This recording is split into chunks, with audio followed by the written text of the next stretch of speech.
હર હર મહાદેવ। હું છું સંદીપ પંડિત, સુરત શહેરથી। આજે અમે આવ્યા છીએ એક નવા તીર્થસ્થાને। બોધાન ગામની અંદર આવેલું ગૌતમેશ્વર મહાદેવ, જે તાપી નદીના તટ ઉપર આવેલું છે, જેનો ઉલ્લેખ સ્કંદ પુરાણ તાપી પુરાણ મહાત્મય અધ્યાય 39માં વર્ણન છે। તો શું છે આ મંદિરનો ઇતિહાસ? તો અમારી સાથે વિડીયોના અંત સુધી જોડાયેલા રહેજો। તાપી પુરાણ ગુજરાત દર્શન। તો અહીં મંદિરના પૂજારી છે ગિરીશ મહારાજ, તે આ મંદિરનો ઇતિહાસ કહેશે।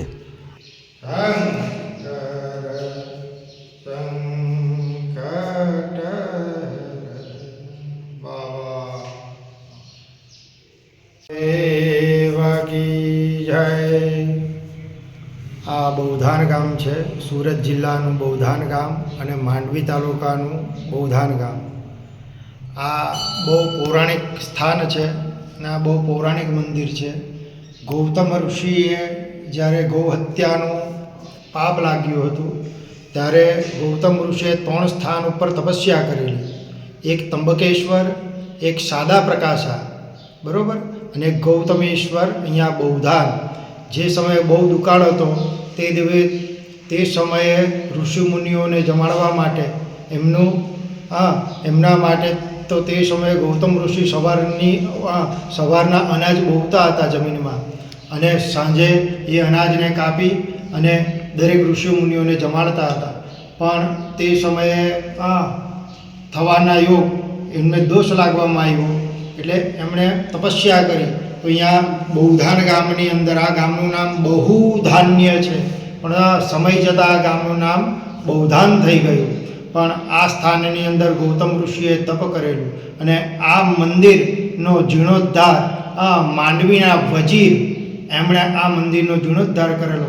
એટલે આ મંદિર મિનિમમ 300-350 કેટલા સાલ જૂનું છે તેનું કોઈ નક્કી નથી। ને આ મંદિરનું સ્થાનનો આના પરચા પણ ભારી છે। જો તમે સાચા ભાવથી, સાચી શ્રદ્ધાથી તમે અહીંયા આવો ને કંઈ પણ તમે ઈચ્છા ધરાવો તો ભગવાન તમારી ઈચ્છા બહુ જલ્દી અને વહેલી પૂરી કરે છે। અને અહીં ધજા કયા? દર 12 વર્ષે ધજા ચડાવવામાં આવે છે, જે એને કહેવાય છે સિંહસ્થ કુંભ।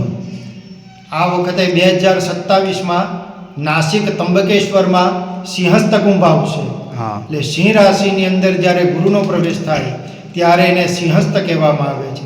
તે 13 મહિના સુધીનો સિંહસ્થ કુંભ હોય છે। તો તે સમયે જેવો સિંહ રાશિમાં ગુરુ પ્રવેશ કરે છે તેવી અહીંયા ધજા ચડાવવામાં, શિખર પર ધજા ચડાવવામાં આવે છે, અને તે 13 મહિના સુધી એ ધજા શિખર ઉપર રહે છે। પછી જેવો ગુરુ આપણે કન્યા રાશિમાં જાય છે તેવી જે ધજાને ઉતારી લેવામાં આવે છે। તે પ્રમાણે ત્રંબકેશ્વરમાં પણ આ જ છે।